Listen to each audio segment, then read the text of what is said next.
আপোনালোকৰ যদি এতিয়ালৈকে PM কিষাণ ৰিজেক্ট বা পেণ্ডিং হৈ আছে, এতিয়ালৈকে যদি এপ্ৰুভ হোৱা নাই, তেতিয়াহ'লে আপোনালোকে কি কৰিব লাগিব? আজি আপোনালোকক এই ভিডিঅ'ৰ জৰিয়তে সকলোখিনি দেখুৱাম, যাতে আপোনালোকৰ যদি পেণ্ডিং বা ৰিজেক্ট হৈ আছে, তেতিয়াহ'লে কেনেকৈ আপোনালোকে সমাধান কৰিব পাৰিব। যেতিয়ালৈকে আপোনালোকে এই পেণ্ডিং বা আপোনালোকৰ যি ৰিজেক্ট হৈ আছে, তাত যদি এপ্ৰুভেল কেতিয়াও নকৰে, তেতিয়াহ'লে আপোনালোকে PM কিষাণৰ টকা লাভ নকৰে। গতিকে আপোনালোকে যদি 17 নম্বৰ কিস্তি যদি আপোনালোকে লাভ কৰিব বিচাৰে, তেতিয়াহ'লে আপোনালোকে এইকেইটা কাম অতি সোনকালে কৰক। তেতিয়াহ'লে আপোনালোকে PM কিষাণৰ যিটো টকা আছে, এই টকাটো লাভ কৰিব। গতিকে আপোনালোকে এই সকলোখিনি জানিবলৈ হ'লে আপোনালোকে ভিডিঅ'টো স্কিপ নকৰাকৈ আপোনালোকে সম্পূৰ্ণকৈ চাব।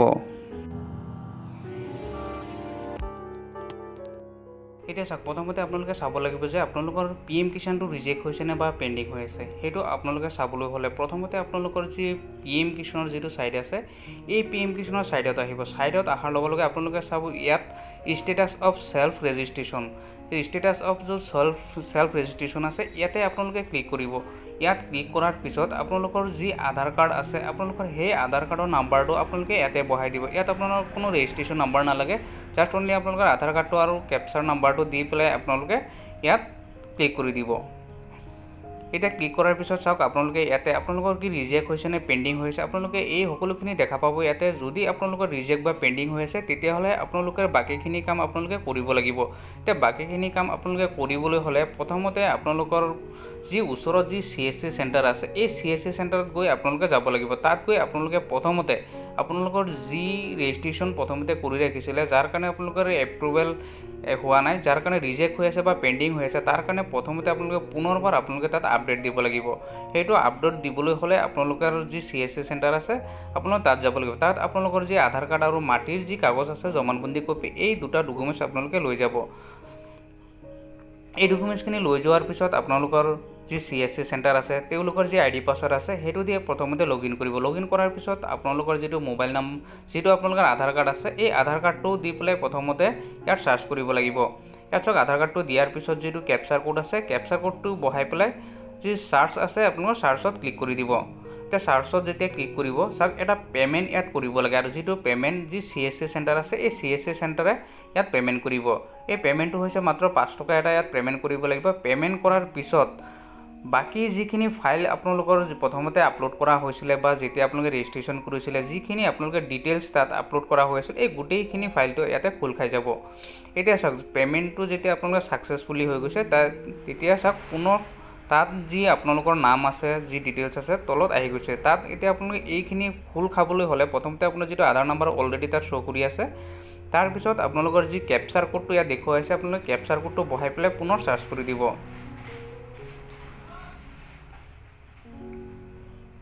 এতিয়া চাওক, এটা কথা আপোনালোকে ইয়াত মনত ৰাখিব, চাওক ইয়াত ৰেজিষ্ট্ৰেশ্যন নাম্বাৰ, যিটো মোবাইল নাম্বাৰ, আধাৰ ৰেজিষ্ট্ৰেশ্যন নাম্বাৰটো যিটো বিচাৰি আছে, আপোনালোকৰ যিটো মোবাইল নাম্বাৰ আছে, যিটো মোবাইল নাম্বাৰ আধাৰ কাৰ্ডত লিংক হৈ আছে, আপোনালোকে এই নাম্বাৰটোহে ইয়াতে দিব। কাৰণ চাওক, এটা কথা, আপোনালোকে যেতিয়া মোবাইল নাম্বাৰটো যেতিয়া দিব, যদি লিংক নাথাকা নাম্বাৰ এটা দিয়ে, তেতিয়াহ'লে আপোনালোকৰ যিটো FTO হয়, যিটো পইচাটো যেতিয়া পে'মেণ্ট কৰা হয়, পে'মেণ্টৰ সময়ত প্ৰব্লেম হৈ যায়, বহুতে টকাটো লাভ নকৰে। কাৰণ ইয়াত যিটো ৰেজিষ্ট্ৰেশ্যন নাম্বাৰ দিয়া হয়, সেই ৰেজিষ্ট্ৰেশ্যন নাম্বাৰটো সদায় আধাৰ কাৰ্ডত লিংক থাকিব লাগে, কাৰণ লিংক নাথাকিলে FTO প্ৰচেছ ফেইল হয়। গতিকে আপোনালোকৰ যিটো নাম্বাৰ দিব, মোবাইল নাম্বাৰটো দিব, সেই নাম্বাৰটো যাতে আধাৰ কাৰ্ডত যাতে লিংক হৈ থাকে, সেই নাম্বাৰটো দিব।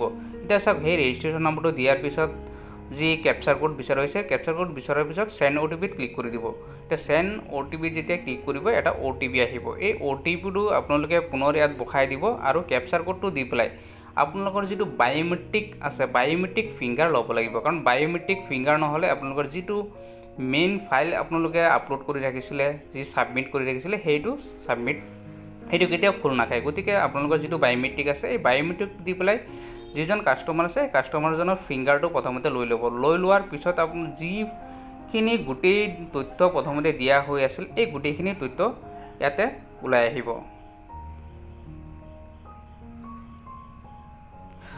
ইয়াতে এটা প্ৰব্লেম হৈছে, চাওক, যিটো আধাৰ নাম্বাৰ ইয়াত দিয়া হৈছিলে, যেতিয়া ফিংগাৰপ্ৰিণ্ট লোৱা হ'ল, ফিংগাৰপ্ৰিণ্টটো লোৱাৰ সময়ত যিটো আধাৰ কাৰ্ড আছে, আধাৰ কাৰ্ডটো বায়'মেট্ৰিক লক হৈ আছে। এই বায়'মেট্ৰিক লক যেতিয়ালৈকে নোখোলে, তেতিয়ালৈকে তেওঁৰ বায়'মেট্ৰিকে কাম নকৰে। গতিকে যদি আপোনালোকৰ এনেকুৱা প্ৰব্লেম হৈছে, তেতিয়াহ'লে আপোনালোকে এই বায়'মেট্ৰিক লক কেনেকৈ খুলিব, নেক্সট ভিডিঅ'ত মই আপডেট দি দিম। যদি আপোনালোকৰ এনেকুৱা প্ৰয়োজন হৈছে, যদি জানিব বিচাৰে, তেতিয়াহ'লে কমেণ্ট কৰি জনাব।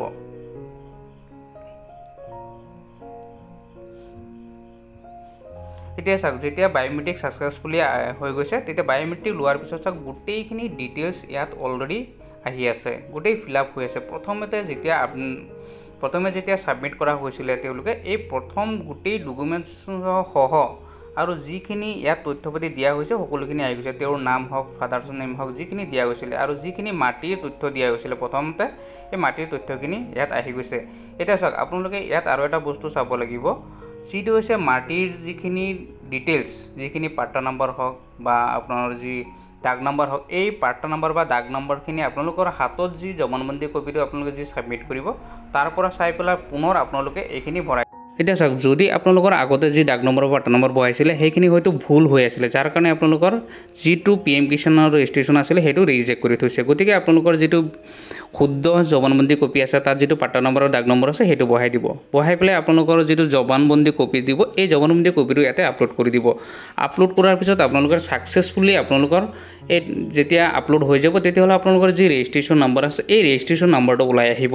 তেতিয়া আপোনালোকে গম পাব যে আপোনালোকৰ ছাকচেছফুলি আপোনালোকৰ যিটো আপডেট কৰা হৈছিল এই আপডেটো হৈ গৈছে।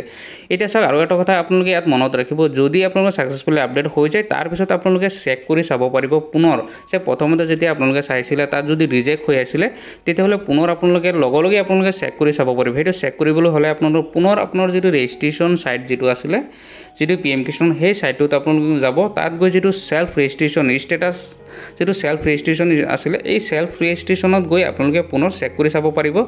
এতিয়া চাওক প্ৰথমতে দেখুৱাইছিলোঁ যে আপোনালোকৰ ডিষ্ট্ৰিক্ট বাই ৰিজেক্ট হৈ আছিল, এতিয়া চাওক ইয়াতে এপ্ৰুভেল পেণ্ডিং হৈ গৈছে। এইটো কি হৈছে, যেতিয়া আপডেট কৰা হৈছে, আপডেট কৰাৰ লগে চাওক ইয়াতে পেণ্ডিং হৈ গৈছে। এই পেণ্ডিংটো এতিয়া আপোনালোকে ঠিক কৰিবলৈ হ'লে আপোনালোকৰ যিটো PM কিষাণৰ ফৰ্ম আছে আৰু তাৰ লগত আপোনাৰ যিটো জবানবন্দী কপি আৰু আপোনাৰ যিখিনি ডকুমেণ্টছ আছে এই ডকুমেণ্টছ সহ আপোনালোকৰ যি চাৰ্কল অফিচ আছে, চাৰ্কল অফিচাৰ আপোনালোকৰ ADO যিজন আছে ADOৰ হাতত বা আপোনালোকৰ যি গ্ৰাম সেৱক আছে গ্ৰাম সেৱকৰ হাতত আপোনালোকে ফৰ্মটো জমা দিব। এতিয়া ফৰ্মটো জমা দিয়াৰ আগতে আপোনালোকে এটা কাম কৰিব লাগিব, যিটো আপোনালোকৰ গাঁৱৰ যি গাঁওবুঢ়া আছে এই গাঁওবুঢ়াৰ পৰা আপোনালোকে ফৰ্মটো চহী কৰাই নি পেলাই জমা দিব। 100% আপোনালোকৰ হৈ যাব।